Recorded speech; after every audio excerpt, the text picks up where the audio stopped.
I quit teaching 6 months ago. Not because I wanted to, but because I had to. I used to be a third-grade teacher at Newton Elementary. I loved my job, loved my students, loved watching their faces light up when they finally understood something they'd been struggling with.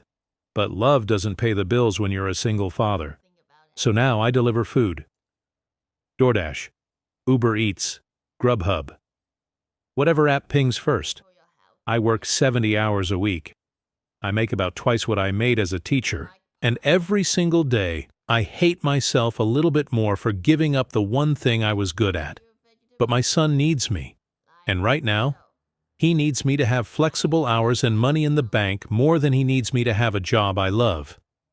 Before we get to it, where are you watching from? Share in the comments. And if you want more compelling stories about love, loss, and impossible choices, hit that subscribe button and notification bell so you never miss our next story. It's been 6 months since Caroline died. 6 months since I became a single father. 6 months since I lost the love of my life in a car accident that never should have happened. Today would have been her 30th birthday, so I'm taking Cody to see her. Cody is 4 years old.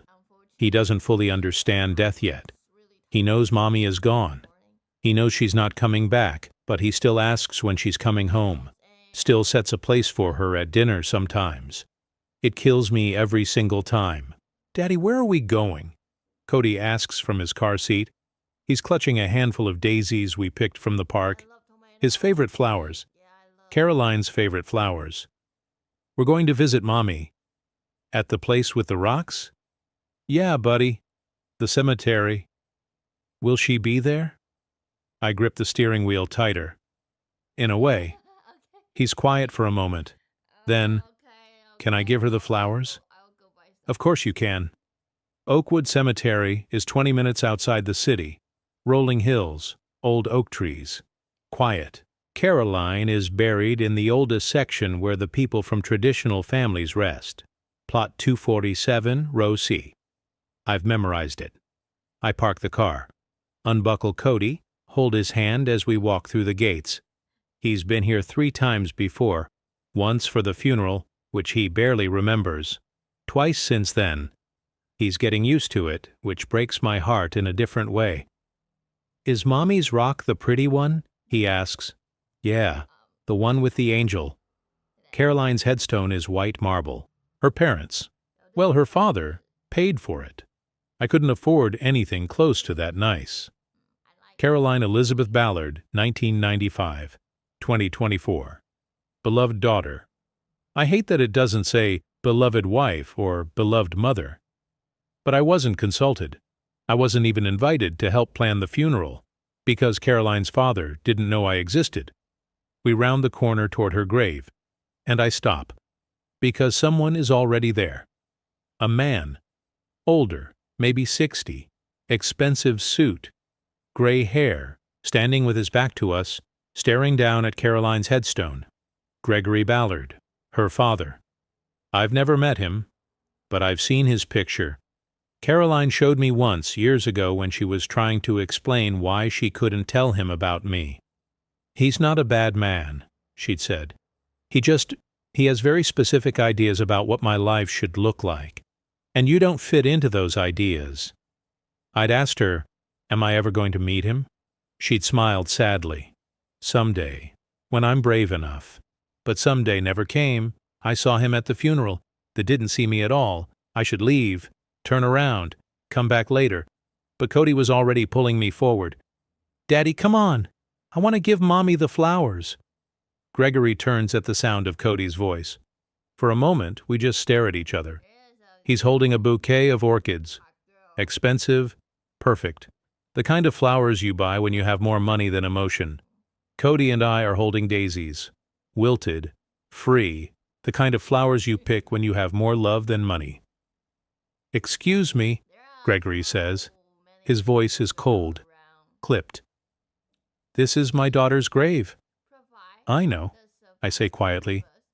"Then perhaps you could give me a moment of privacy." Cody looks up at me, confused. I kneel down next to him. Buddy, can you go put the flowers on Mommy's grave for me? Okay. He runs forward, clutching the daisies. Gregory watches him annoyed. Then he looks at me. I don't know who you are, but this is a private.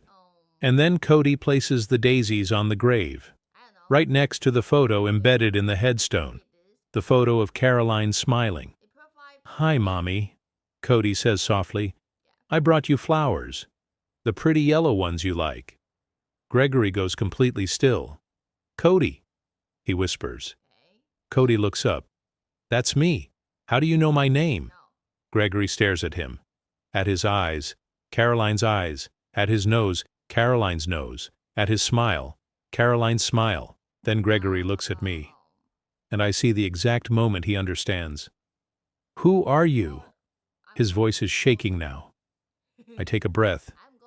My name is Emmett Marsh. That doesn't answer my question. She was my wife. Silence. Just the wind through the trees, the distant sound of traffic, Cody humming to himself as he arranges the daisies. Gregory's face goes through several emotions in rapid succession: confusion, disbelief, anger. That's impossible. It's not. My daughter wasn't married. She was, for almost 5 years. You're lying. I pull out my phone, show him a photo. Me and Caroline on our wedding day, City Hall, simple dresses and a suit from Target, but we were smiling. God, we were smiling. Gregory stares at the photo. His hand trembles. When? He whispers. 5 years ago, June 14th. She never told me. I know. Why? I look at him. At this man who terrified Caroline so much she hid her entire life from him. Because she knew you wouldn't approve. Or Gregory's face hardens. Of course I wouldn't approve. Who are you? What do you do? Right now, I'm a delivery driver. A delivery driver. He says it like it's a disease. And you thought you were good enough for my daughter? She thought I was good enough. That's all that mattered. My daughter deserved better than what? Than someone who loved her? Than someone who made her happy? Than someone who saw her as more than just a Ballard? Gregory's jaw clenches. You have no idea what you're talking about. Don't I? I step closer. She told me about you. About how you tried to control every aspect of her life. About how you introduced her to suitable men. About how you made her feel like nothing she did was ever good enough unless it made you proud. I wanted what was best for her. You wanted what was best for your image. There's a difference. Cody runs back to us. Daddy, I told Mommy happy birthday. Gregory looks down at him. Really looks at him? How old are you? His voice has softened slightly. 4. Cody holds up 3 fingers. I'm a big boy. 4. Gregory repeats. He does the math. Looks at me. She was pregnant. Yes. For how long? She gave birth 4 years ago. You do the math. Gregory's face goes pale. She was pregnant at Christmas 4 years ago, when we had dinner. She said she was just tired from work. She was tired from being 7 months pregnant and hiding it from you. And then she left for her semester away in Milan. She was not in Milan. She was here, but in the side of town you wouldn't find her. Why would she hide that from me? I'm her father. I had a right to know. Did you? I cross my arms. Because from what Caroline told me, you had rights to everything in her life, her career, her relationships, her choices. Maybe she wanted one thing that was just hers. I would have helped her. You would have tried to control her. Again. Gregory stares at me, then at Cody, then at Caroline's grave. She died 6 months ago, he says quietly. You've had 6 months to contact me, to tell me I had a grandson. Why didn't you? I don't have a good answer for that. I don't know. You don't know? I thought about it every day, but Caroline spent 5 years hiding us from you. I figured she had her reasons. So you just... What? Kept my grandson from me? I kept Cody away from a man who made his mother feel like she had to live a double life just to be happy. The words hang between us. Gregory's expression shifts. Hurt, then anger. Get out. What? Get away from my daughter's grave. Take that child and leave. That child is your grandson. I don't know that. I have no proof. You show me one photo and expect me to believe? I pull out my phone again. Pull up my photos. Scroll through. Caroline pregnant. Caroline holding newborn Cody. Caroline and Cody on his first birthday. His second. His third. His fourth. Hundreds of photos. A life Gregory never knew existed. I shoved the phone toward him. There's your proof. 5 years of proof. A marriage, a child, a life. A life she was terrified to share with you because she knew. She knew you'd react exactly like this. Gregory looks at the photos. His hands are shaking. And then I see it. Tears streaming down his face. She was going to tell me, he whispers. The day she died, she called me, said she had something important to discuss. I thought it was about work. I was annoyed. I almost canceled. My stomach drops. What? She was coming to see me. That's where she was driving. To my house. He looks up at me. She died 10 minutes from my house. I couldn't breathe. Caroline was going to tell him. After 5 years of hiding, she'd finally worked up the courage. And she died before she could. Gregory closes his eyes. I waited for 2 hours. I thought she'd changed her mind. I was angry. I actually called her phone, left a voicemail saying she was being disrespectful. She never got it. I know. His voice breaks. The police called me at 8 p.m., said there'd been an accident. By the time I got to the hospital, she was already gone. We stand there. 2 men who both loved Caroline. Both failed her in different ways. Finally, Gregory speaks. I need proof, legal proof. Birth certificate, marriage certificate. I have them. Bring them to my office. Tomorrow, 2 p.m. He pulls out a business card, hands it to me. I take it. And then what? And then we'll see. He walks away without another word. Doesn't look back. Doesn't say goodbye to Cody. Cody tugs on my hand. Daddy, who was that man? I kneel down. Look into his eyes. Caroline's eyes. That was your grandfather. I have a grandfather. Yeah, buddy. You do. Me? Is he nice? I don't know how to answer that. I don't know yet. That night, after I put Cody to bed, I sit in the living room, staring at the business card. Gregory Ballard, CEO, Ballard Enterprises. I considered throwing it away. Gregory made it clear he doesn't want us in his life. But then I thought about Cody. He deserved to know his grandfather, deserved to have more family than just me. And maybe, just maybe, Gregory deserved a second chance at knowing his grandson. The next day, I took the afternoon off, set my delivery app as unavailable, lost out on $80 in earnings I desperately needed. But this was more important. I dropped Cody at daycare, drove downtown, parked in a garage that cost $25 for 2 hours. Ballard Enterprises is in one of those glass skyscrapers that make you feel small just looking at it. I walked in wearing my nicest clothes, khakis and a button-down I bought for Caroline's funeral. I looked ridiculous next to everyone in suits. The receptionist looked at me like I was lost. Can I help you? I have a meeting with Gregory Ballard, 2 p.m. She looked skeptical. Name? Emmett Marsh, she typed. Her eyebrows raised. Oh, yes, he's expecting you, 40th floor. The elevator ride felt like it taked an hour. When the doors opened, I was greeted by another receptionist. Older, stern. Mr. Marsh? Yes. Mr. Ballard is waiting. This way.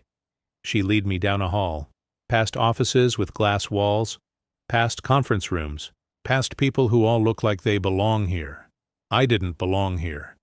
She opened the door. Mr. Marsh, sir. Gregory was sitting behind a massive desk, floor-to-ceiling windows behind him, view of the entire city. Emmett, sit. I sat. He gestured to a manila folder on his desk. Birth certificate, marriage certificate, any other documentation you can provide. I pulled out the folder I brought, handed it over. He opened it, read silently. Marriage certificate. City Hall, 5 years ago. Caroline Elizabeth Ballard and Emmett James Marsh. Birth certificate, Cody Alexander Marsh. Mother, Caroline Ballard. Father, Emmett Marsh. Photos, dozens of them. Gregory studied each one carefully. His expression never changed. Finally, he looked up. This doesn't make sense. What doesn't? Why she hid you? I've spent 24 hours trying to understand. Was I really that terrible? I didn't answer. I gave her everything, he continued. The best schools, the best opportunities, a job at my company, a penthouse apartment, everything a father could give a daughter, except the freedom to make her own choices. That's not fair, isn't it? I leaned forward. She told me about Mario. Gregory's face tightened. Mario was a good match. Mario was a hedge fund manager you handpicked. Caroline went on 3 dates with him because you insisted. She hated every minute. She never told me that. Because you never asked. You just assumed that because he had money and connections, he was right for her. And you think you were right for her. A delivery guy? I'm actually a teacher. You couldn't even manage that? The words hit like a punch. No, I said quietly. Because after Caroline died, I needed flexible hours to take care of our son. Teaching is 8 to 4, 5 days a week. If Cody gets sick, I can't just leave. If he needs me, I have to be there. Delivery driving lets me do that. Oh. Gregory was quiet for a moment. You gave up teaching to raise him alone. Yes. Why didn't you hire help? A nanny? With what money? I laughed bitterly. I make about $60,000 a year now if I work 70-hour weeks. Daycare costs $1,400 a month. Rent is $1,800. Food, utilities, Cody's clothes because he grows out of everything every 3 months. There's nothing left for a nanny. So you work yourself to death. I do what I have to do. Gregory leaned back in his chair, studying me. My daughter loved you. It's not a question, just a statement. Yes? Enough to hide her entire life from me. She wasn't hiding her life, she was protecting it. From me? Yes. He closed his eyes. I've spent 30 years building this company, building wealth, building a legacy, and my daughter was so terrified of me that she married a stranger in secret and had a child I knew nothing about. She wasn't terrified of you. She was terrified of disappointing you. What's the difference? One is about fear. The other is about love. Gregory opened his eyes. I want to meet him, properly. Cody. Why? Because he's my grandson, and I've already missed 4 years. I don't want to miss any more. And if I say no, then I'll respect that, but I'm asking, please. It's the please that gets me. Okay, I said, but on my terms, at my apartment, where he's comfortable. When?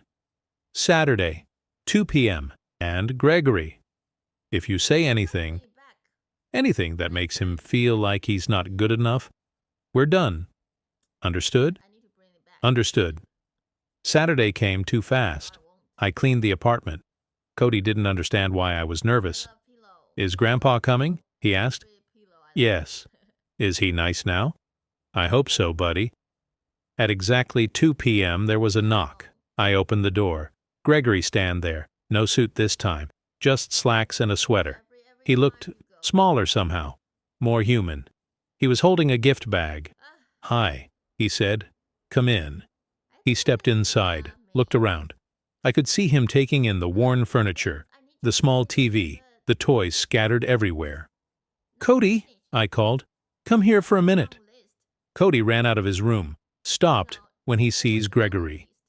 Hi, Cody said shyly. Hi, Cody. Gregory knelt down. I'm your grandfather. You can call me. Well, whatever you'd like. Grandpa. Gregory's eyed water. Grandpa's perfect. Cody looked at the gift bag. Is that for me? It is. Would you like to open it? Yes, please. Gregory handed him the bag. It was a stuffed elephant. Soft, gray, the kind that costs way too much. Wow. Cody hugged it. Thank you, Grandpa. You're welcome. Cody ran back to his room to show his other toys the elephant. Gregory looked at me. He looks just like her. I know. I've missed so much. Yes, you have. We standed there awkwardly. Can I ask you something? Gregory says. Sure. You said Caroline was scared of my judgment. Was it really that bad? Was I really that controlling? I thought about how to answer. About Caroline crying the night she told me she couldn't invite her father to our wedding. About how she flinched every time he called, afraid he'd somehow figure out her secret. Yes, I said honestly. You were. Gregory sat down on the couch, put his head in his hands.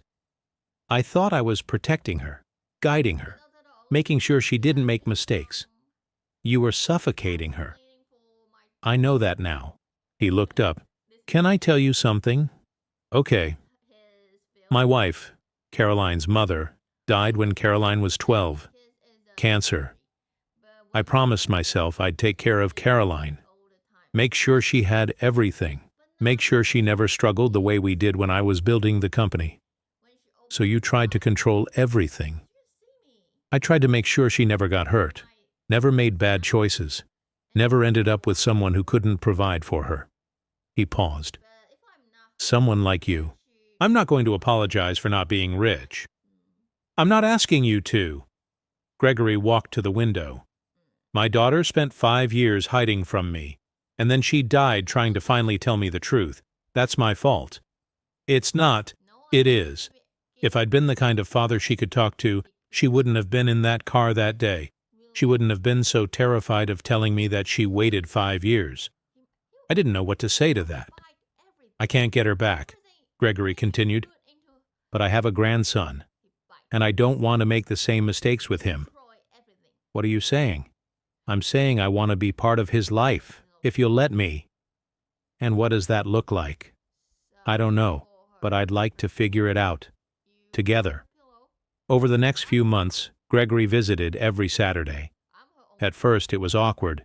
He didn't know how to talk to a 4-year-old, brought gifts that were too expensive, tried too hard. But slowly, he got better. He learned that Cody liked magic, started bringing magic toys instead of designer ones. He learned that Cody liked pancakes, started bringing pancake mix and making breakfast. He learned that Cody missed his mom, started telling him stories about Caroline when she was little, and Cody loved it. Loved having a grandpa. Loved hearing about Mommy. One Saturday, Gregory pulled me aside while Cody played. I need to talk to you about something. Okay. I've been thinking about your situation. My situation? You work 70 hours a week. You're exhausted. Cody barely sees you. I'm doing the best I can. I know, and I'm not criticizing. I'm offering help. I tensed. I don't want your money. I'm not offering money, I'm offering a job. What? You were a teacher, a good one from what Caroline wrote in her journals. You read her journals? I've been reading everything she left behind, trying to understand her, trying to understand you. He pauses. She wrote about you constantly, about how much your students loved you, about how you'd stay late to help kids who were struggling, about how you'd spend your own money on supplies because the school didn't have enough. I looked away. That was a long time ago. It was only 6 months ago. Gregory pulled out a folder. I sit on the board of Newton Elementary, where you used to teach. I know.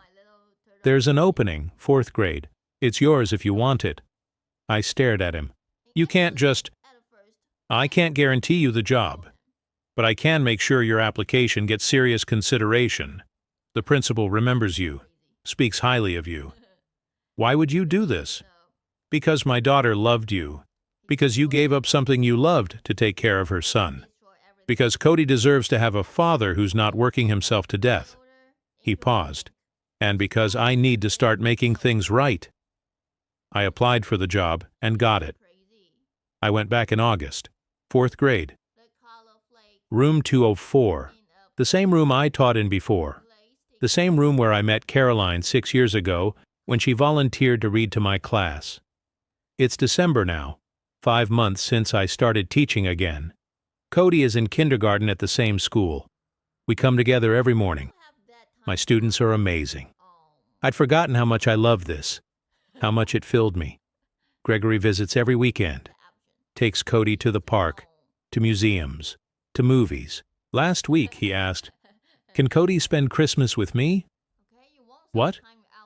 I have a big house, empty. I'd like to fill it. With family, with you and Cody. If you'll come. I thought about saying no, about keeping that boundary. But then I thought about Caroline, about how much she wanted this. A family. Together. Okay, I said. We'll come. On Christmas morning, Cody runs into my room at 6 a.m. "Daddy, Santa came, and we're going to Grandpa's house." "I know, buddy." We drive to Gregory's mansion. It's the first time I've been there. It's massive, intimidating. But when Gregory opens the door, he's smiling. "Merry Christmas." Merry Christmas. Cody runs inside, marveling at the Christmas tree that's 12 feet tall. Gregory and I stand in the doorway. "Thank you," he says quietly. "For what?" "For giving me a second chance, for letting me know my grandson, for not giving up on me even when I deserved it. Caroline would have wanted this. She loved you." "I know, and I failed her." "But you're not failing, Cody." He looks at me. "Thank you for letting me try." We spend Christmas Day together, the three of us. Cody opens presents, plays with toys, eats too much candy. Gregory and I drink coffee, talk, really talk, about Caroline, about regrets, about second chances, about my own history and lack of close family. And for the first time since she died, I feel like maybe, just maybe, we're going to be okay. That night, after Cody falls asleep in one of Gregory's guest rooms, Gregory and I stand on the back deck. Looking at the stars, we stand in silence, and I think about Caroline, about the cemetery, about the stranger who turned out to be family, about how loss can break you. But sometimes, if you're lucky, it can also put you back together, just in a different shape than before. Have you ever found family in the most unexpected places? Share your thoughts in the comments below. If this story about loss, redemption, and second chances moved you, please hit that like button and subscribe for more compelling stories about family, forgiveness, and finding your way home. Don't forget to click the notification bell so you never miss our next story. Thanks for watching, and we see you in the next one.